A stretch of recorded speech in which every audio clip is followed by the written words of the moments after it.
प्रतिदिन हफ्ते में एक बार, 15 दिन में एक बार भगवान से प्रार्थना करो कि हमारे यहां तुम्हें आना है। शमी की जो पत्ती होती है, एक पत्ती में जितनी पत्तियां लगी होती हैं और एक पत्ती के अंदर, जरा ध्यान देंगे, जैसे इस पत्ती में ढेर सारी पत्तियां लगी हुई है, उस पत्ती में से भी एक पत्ती तोड़ोगे और एक पत्ती तोड़ने पर उस पत्ती को भी अगर गिनोगे तो उसमें बहुत सारी पत्तियां होती हैं।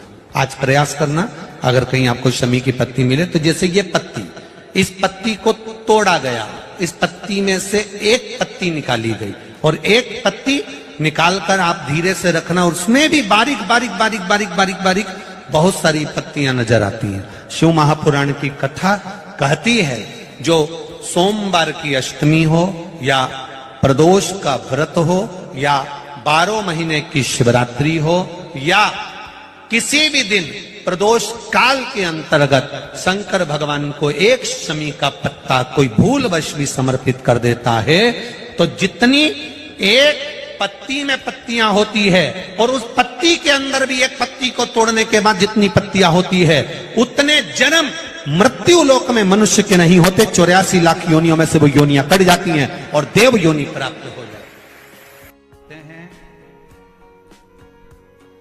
जिसके घर में बेलपत्र का वृक्ष लगा होता है, उसके घर में काल भी महाकाल को देखकर डर जाता है और अंदर प्रवेश नहीं करता। प्रभाव। और फिर कहेंगे, अगर आपके घर में बेलपत्र का वृक्ष नहीं है तो एक नियम बनाओ कि रोज शिव के मंदिर में जब लोटा भर के जल चढ़ाओ तो उस जल को थोड़ा सा झेल कर लेकर आया करो। उस जल को थोड़ा सा लेकर आया करो और अपने दरवाजे पर उस जल का सींचन करा करो। घर के प्रत्येक व्यक्ति को थोड़ा थोड़ा जल आचमन करने के लिए दिया करो। आचमन। मान लो कोई वस्तु आपकी खो गई, कोई चीज नहीं मिल रही है, बहुत देर से आप ढूंढ रहे हो, प्रयास कर रहे हो। सुबह सुबह जब भगवान को जल चढ़ाने जाओ ना, तो जो जल लेकर आते हो ना, उससे अपनी साड़ी का कोई भी पल्लू, जरा सा भाग, उसको गीला कर लिया थोड़ा सा, और उसको नेत्र से लगाकर घर में आकर उस वस्तु का स्मरण कर कर बाबा से प्रार्थना करा करो, बाबा मेरी वो सामग्री बहुत कीमती थी पर मिल नहीं रही। आप प्रयास करोगे ना बाबा तो ढूंढ सकते। विश्वास करता है 24 घंटा या 48 घंटे के अंदर वो सामग्री मिलेगी जरूर, जहां भी होगी वो प्राप्त खोजिए।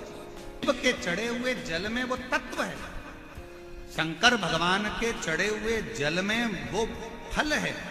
शंकर भगवान के स्पर्श मात्र से फिर निवेदन करेंगे कि भगवान को स्नान कराया हुआ पानी, आप में से कितने लोग हैं जो अपने घर में रोज भगवान को नहलाते हो?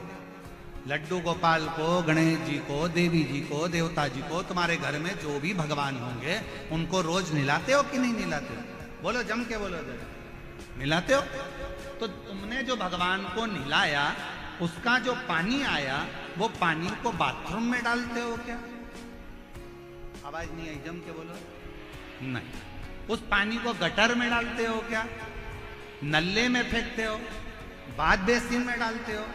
नहीं। रसोई घर में फेंक देते हो? नहीं। झूठे बर्तन में डालते हो? नहीं। बेकार कपड़ों में डालते हो? नहीं। उस पानी को कहां डालते हो? कहीं अच्छे बगीचे में, पेड़ पौधों में ले जाकर, कई लोग उस पानी को तुलसी जी में, कोई अच्छे बगीचे में, वो जो भगवान के स्नान का पानी है, भगवान के स्नान का जल है, उसको लोग अच्छी जगह पर ले जाकर डालते हैं। जरा विचार करना, पानी का मात्र भगवान से स्पर्श हुआ तो वो पानी बाथरूम में नहीं गया।